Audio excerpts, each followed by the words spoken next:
क्या आपने कभी हार मानने का सोचा है? क्या कभी ऐसा लगा है कि जीवन की समस्याएं इतनी बड़ी हो गई हैं कि कोई रास्ता ही नहीं सूझ रहा? हम सब कभी न कभी इस दौर से गुजरते हैं।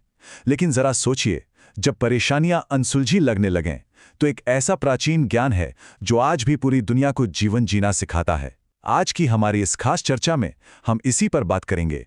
गीता का दूसरा अध्याय यानी सांख्य योग। इसे गीता का सबसे महत्वपूर्ण अध्याय माना जाता है। तो चलिए, बिना किसी देरी के इस गहरे ज्ञान को थोड़ा करीब से समझते हैं। जीवन की सबसे बड़ी दुविधा, जीवन की युद्ध भूमि में भारी चुनौतियों का सामना करना, यही है हमारा पहला पड़ाव।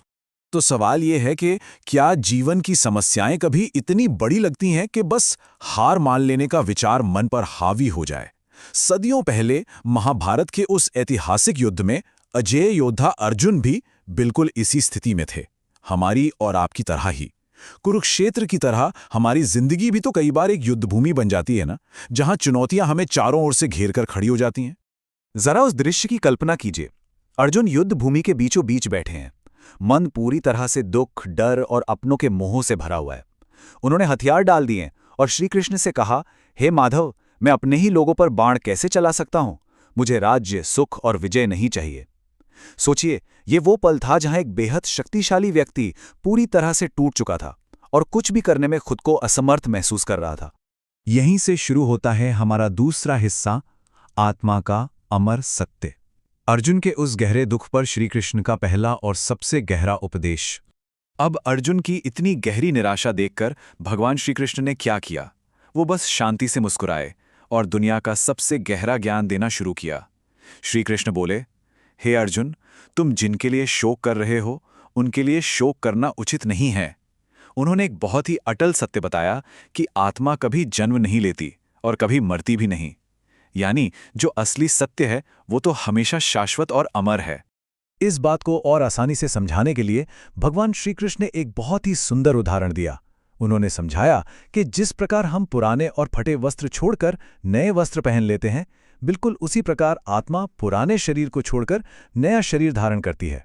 मतलब बात एकदम साफ है, ये भौतिक शरीर नश्वर है, एक न एक दिन खत्म हो जाएगा, लेकिन आत्मा हमेशा अमर रहती है। इसके बाद आता है हमारा अगला महत्वपूर्ण विषय, कर्मयोग का महान सिद्धांत, यानी बिना किसी आसक्ति या मोह के कर्म करने का दर्शन। अस्तित्व की सच्चाई बताने के बाद श्री कृष्ण अपना पूरा ध्यान कर्म की ओर ले जाते हैं। यहीं से जन्म होता है कर्मयोग के उस महान सिद्धांत का।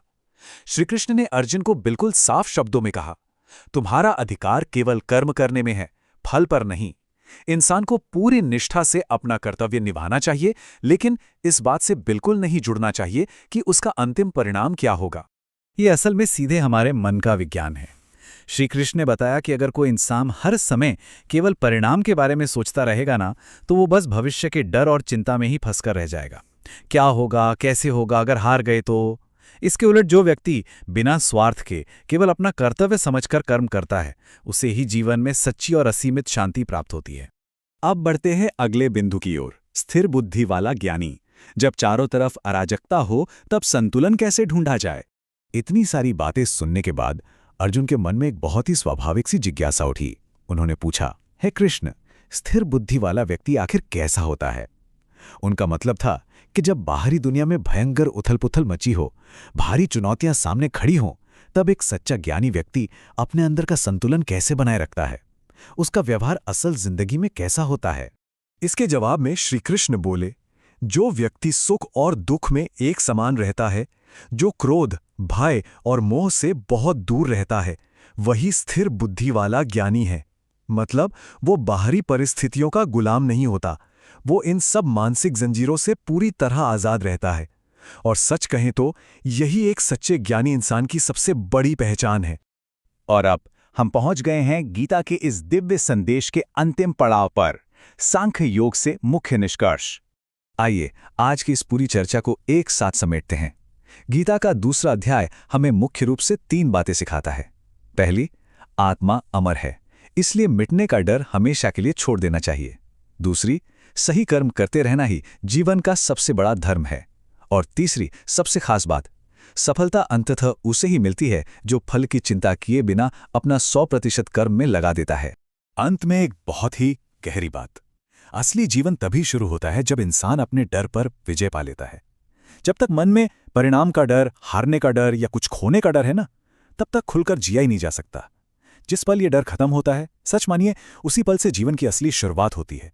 यही है गीता अध्याय 2 यानी सांख्य योग का वो दिव्य संदेश। सोचने के लिए बहुत कुछ है।